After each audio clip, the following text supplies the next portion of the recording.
Dear believer, have you ever stopped to consider why you believe what you believe? Have you ever thought about why you chose the religion you chose? Why do you believe in Jesus Christ as the only means to eternal salvation, and not in karma or reincarnation? Why do you believe that Allah is the one true God and Muhammad is his prophet, and not in the Four Noble Truths of the Buddha? Why do you hold to the Torah as the only revealed word of God, and not the Bhagavad Gita? Dear believer, do you ever wonder why your heaven resembles a utopian earth, and is composed of the same base elements found right here on this planet? Do you ever wonder why your deity governs within a power structure that resembles that of the specific time and place in which your holy text was written? Do you ever wonder why your God looks just like you, or the animals with whom you share the planet?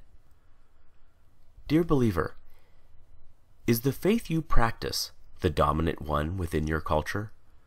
Do you not find it at least a little suspicious that the overwhelming majority of all religious believers adopt the religion of the society into which they were born, yet remain convinced they've lucked out or been divinely admitted into the one true faith? Does it not make you at least somewhat apprehensive that almost every person of faith chooses belief not because of its virtues, supporting evidence, moral codes, or expression of worship, but rather because it was what they were born into?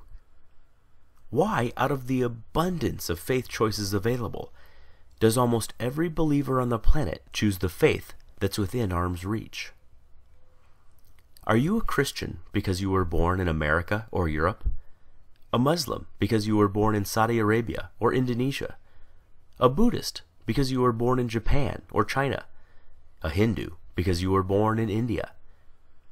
Can it be that faith is, in almost every case, just an accident of geography? Do you sincerely believe that had you been born in another country, you'd undoubtedly still be practicing the same faith you now embrace? Dear believer, is the faith you practice that of your parents and their parents before them? Is it the first to which you were exposed? Did you know that nearly all religious devotees end up believing what they were taught to believe by their parents?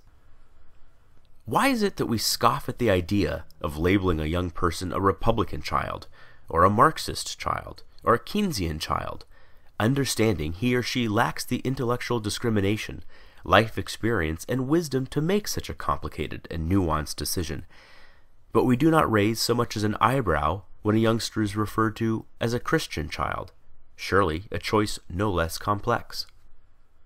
Could it be that there's no such thing as a Muslim child, just a child of Muslim parents? Dear believer, you are supremely confident in your faith. You know it is the right one, and all others are wrong. You are literally willing to bet your eternal soul on that very fact. And yet, have you ever stopped to consider that there are 24 major religions and literally thousands of different faiths practiced on this planet? Did you know that within Christianity alone, there are more than 45,000 different denominations, each claiming to understand ultimate truth better than all the others? Do you realize that each member of every faith practiced is just as devout, just as sincere, and their conviction every bit as sure as yours? Did you know they too read infallible holy texts, have airtight apologetics, have experienced miracles, feel God's presence, sense his still small voice, obediently follow his perfect will for their lives, love him indescribably, and can defend their belief with the same fervency as you do yours? And yet, since every religion is mutually exclusive and contradicts the others in matters both large and small, they cannot all be right. Right? You know, you just know, your faith is the exception. And yet, if every member of every faith feels just as you do, what are the odds you're right? Dear believer, I've often been told that my unbelief is a guarantee of missing out on heaven and ending up in hell. But who's heaven? Who's hell? I've often been told that I should, just to be safe, accept God. After all, what have I got to lose? But who's God?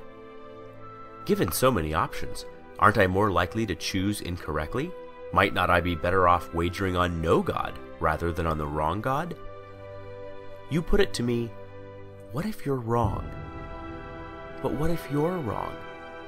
What if, rather than Jehovah, Allah is the one true God, or Shiva, or Wu-Tan, or some god on the other side of the planet you've never even heard of yet?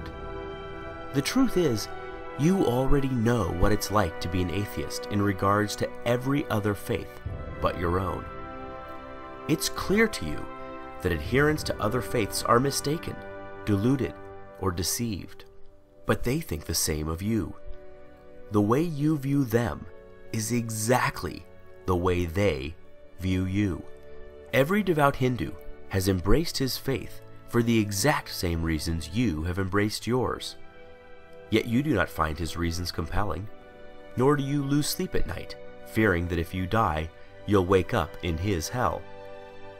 Given this, is it so hard to see why some of us just take our atheism one God further?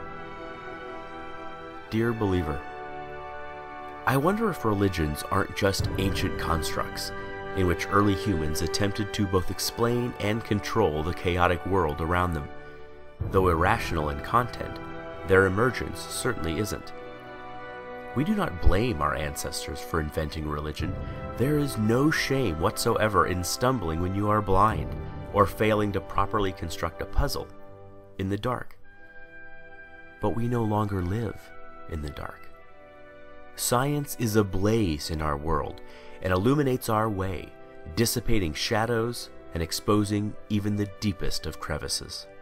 We no longer live in the cave.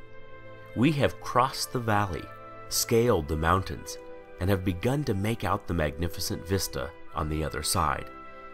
We no longer require comforting stories to make us feel safe or valued. Is it not time that our beliefs match our discoveries? Is it not time that our ideas reflect our new perspective? There is equal, if not greater awe in reality than there is in fantasy. Perhaps it is time to stop telling ourselves that we are the reason the universe was made, that our culture is somehow better than other cultures, that our tribe was chosen over all other tribes. It is time to learn how the universe really is, even if that deflates our conceits, wounds our pride, humbles our point of view, and forces us to admit that we do not have all the answers.